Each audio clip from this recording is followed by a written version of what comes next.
মদিনার দিকে হিজরত করলেন। যখন মক্কা থেকে বাইর হয় দিলের ভিতরে অনেক ব্যথা, অনেক কষ্ট।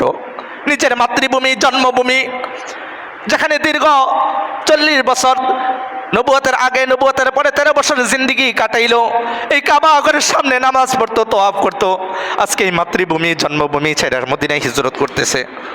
নবীর দিলের ভিতরে ভীষণ ব্যথা, কষ্ট, চোখ দিয়ে অশ্রু ঝরতেছে, মদিনার দিকে যাইতেছে আর বারবার কাবার দিকে তাকাইতেছে। আবু বকর রাদিয়াল্লাহু তাআলা দেখতেছে আল্লাহ রাসূলের চোখ দিয়ে পানি পড়তেছে, অশ্রু ঝরতেছে। আল্লাহ রাসূল সাল্লাল্লাহু আলাইহি ওয়াসাল্লাম এই দিলের ব্যথা পৃথিবীর কেউ না জানলেও একমাত্র কে জানে? আল্লাহ।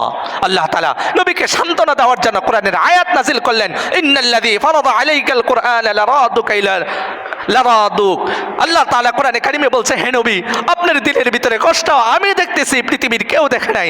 আপনি যে সাময়িকের জন্য আজকে মক্কাবাসীর কষ্ট নির্যাতনের কারণে আপনি যে মক্কা ত্যাগ করে মদিনায় হিজরত করতে